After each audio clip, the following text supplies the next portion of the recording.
We just heard from Mac Hollins, the former Eagle receiver, now with the Dolphins. Now we're going to hear from current Eagle, hopefully, Man of the Year, Malcolm Jenkins, presented by Nationwide. And that honor is greater than Super Bowl champion Malcolm Jenkins, Man of the Year, Malcolm Jenkins. And I know that's something you have a lot of pride in. Yeah, I mean, it is. This is my third time being nominated, so hopefully, I can bring the back Man of the Year back to Philly with Chris Long last year. But it's been it's one of those things, man. Like it's a huge honor. Nationwide has done a good job of really just amplifying like what this means, and it's become the most prestigious award you can get as an NFL player. And the list of winners is great company to be in. The Walter Payton family is awesome, and obviously what Walter Payton meant to this league and just really our society is something to be honored to be given an award in his namesake. It's weird because obviously you want to grow up, you want to win the Super Bowl, you want to play in the NFL and win the Super Bowl. Is this an area that you were hoping to see your name yearly involved in? Like when you were in college, I didn't know about it in college, okay. Until I got to the league, and then you start to you see it. I think I saw Peyton Manning and all these other guys, and I'm like, okay, that's for all of the guys that do things in the community around this league. Like almost every guy has some kind of foundation of doing something. To be picked out of all 2,000 players and be like, you are the guy who's made the impact. We want you to represent our league in the community is a huge honor, and something that like I said, this being my third time being nominated for my team, it's something I don't take lightly. Obviously, Super Bowl champions, another great honor to be called. You were a two-time winner, Saints, Eagles. In Philadelphia, to win a championship, as you now know, is just outrageous. I'm sure 3 years later, 3 seasons later, you're still feeling that. But now that it's 2 years in the back window, you look back at these last 2 seasons, does something feel different from the 2017 team, or does it feel like that is lingering too much around because of the fact that Philly needed it so bad? Here's what I think, and when I try to put the last 3 years in context, is I think we won a Super Bowl, and everybody got really spoiled. The players or the fans? Fans. Players, too. Okay. Like we feel it, too. Coaching, everybody. Where, you think about it, you look at the last 2 seasons, and for whatever reason, we're not really, happy about how they went. And you look at what really transpired. We had a ton of injuries in 2 seasons, and still somehow made the playoffs both years. So in the last 3 years, we've won a Super Bowl. Do you feel, though, real quick, made the playoffs, the fact and won a division. That you won a Super Bowl with so many injuries that year? Well, we didn't. I mean, we had some. We had Sproles, JP, and then Carson late in the year. Yeah. It wasn't near what we've just had. True, but the fans don't process that, right? They got hurt in the 2000s. I'm thinking about it. I was talking about it last night, and I'm like, Carson Wentz started the season with Deshaun Jackson, Alshon Jeffries, Nelson Aguilar, Darren Sproles, Miles, Jordan Howard, Dallas Goedert, Zach Ertz. You finished it with me. And he had Lane Johnson blocking for him. With Lane Johnson. I caught a pass in that playoff game. Brooks, Mac Hollins said he felt you guys would be here if those guys didn't get hurt. Oh, yeah. I mean, you lose 70% of those guys, and then you end up with all practice squad receivers, Dallas Goedert, Zach Ertz, and Miles Sanders that ended up, being a great player, but Sproles is lost. Jordan Howard's in and out. Kind of hoping Greg Ward got a snap at quarterback in that game. No. No. I was feeling really good about Josh McCown. Yeah. I mean, he's no knock on him, but just his story was so cool, and then to be like, now you need to play quarterback. That would have just been too much to ask of any person. He'd have coming out the practice squad, play receiver, returner, and quarterback. That's a little too much. I got to tell you, Malcolm, from my perspective, I'm in the locker room every game, home and away, talking to you guys. We're talking about the Man of the Year award, the character that you have and your personality. From my perspective, major props, need to be, I think, put out there for the fans to hear about. You're one of the last guys to leave the locker room. I mean, you stand there and you take just about every question that us annoying guys give you.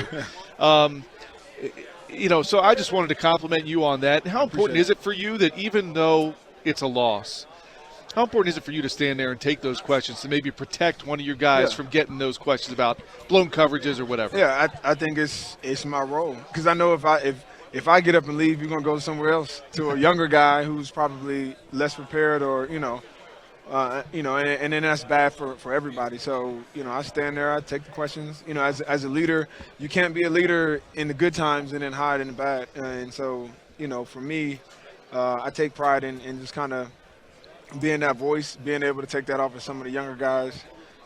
Because, you need that as a team because Philly media is a beast, unlike really any other market. And not everybody's built for that. What changed this year from the beginning of the season? So 5-7, right? Mm-hmm. You lose down in Miami. You lose down here. And everyone was coming at you guys, myself included, saying these guys are done. This is it. 3 in a row. You lose to this team, Miami. They got no heart. They got nothing. The same stuff you heard when you got blown out in New Orleans the year before, right? Yeah. And you know better than anyone. Right. None of it matters. Right. But you insert all these practice squad guys, and all of a sudden everyone's saying, well, what's going on here? Now these younger guys, Carson's able to lead, and the other guys, Carson wasn't able to lead, and just all the noise.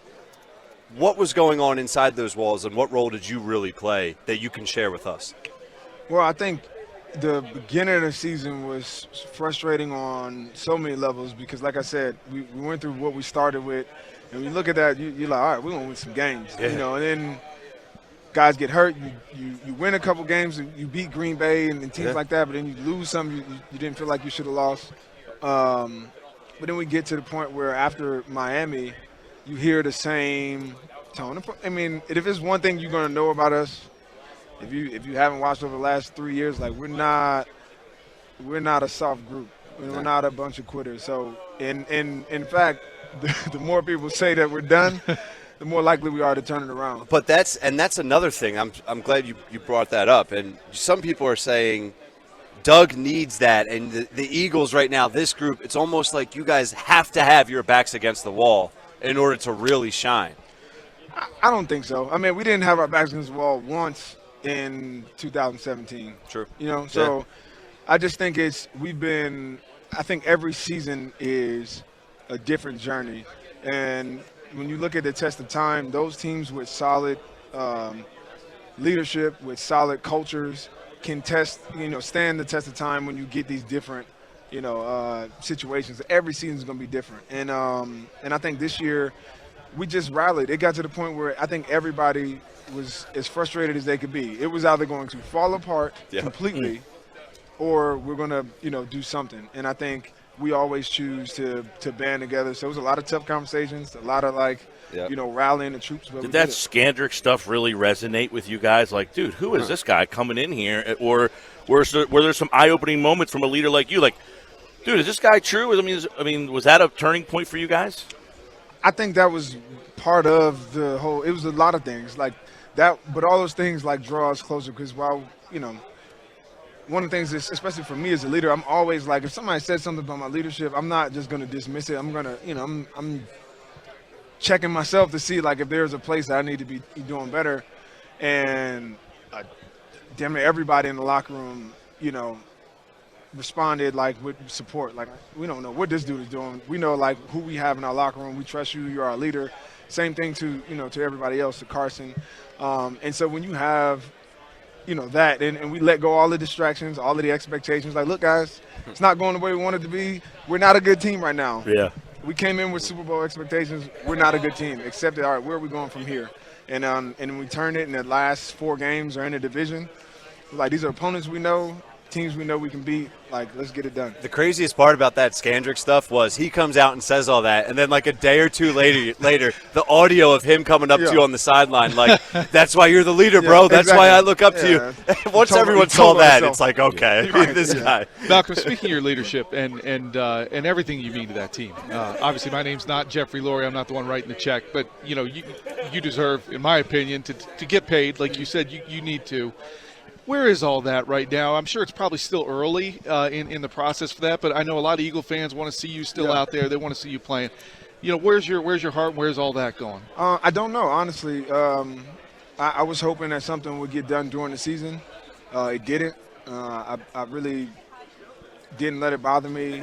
Continue to play. It didn't complain. Even though, like, every game that you kind of go without any kind of security, you're taking a risk, and especially with everybody else getting hurt, but finished the season out and felt like I had a good year, and it's just been quiet. So I really don't know, but I do know that hopefully it'll work itself out one way or the other. I would love to be in Philly. I've made it my home. Love the community. I love my teammates there. Love the organization, but business is business. Your durability is amazing too. I mean, the way you play up on the line of scrimmage, you're among the in the leaders in the team for tackles almost every game. Yeah. So you're throwing your body around like crazy. And you managed to stay healthy. Yeah. How have you managed to stay healthy? I would say the body. I stick to my same routine. I lift weights heavy even throughout the season. I think our training staff does a great job, especially the strength coaches and all of them, just keeping me updated, like on my body, where my numbers are, all these things. But I changed the way I play as well. When I was younger, I would throw my body around like I didn't care. I'm a lot more efficient tackler now. Where you were Palomalu then, yeah, right? And now, unlike now, I'm rapping and rolling. I'll tee off on somebody when it's advantageous for me, but I've become more I protect myself a little bit more. He is Malcolm Jenkins, safety, Philadelphia Eagles. We hope next year that we'll be able to see you back happy and with the contract that you've earned. Yep.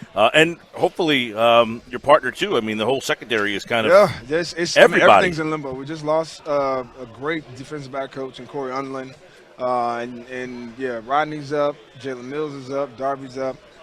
So could be a new look defense. Yeah.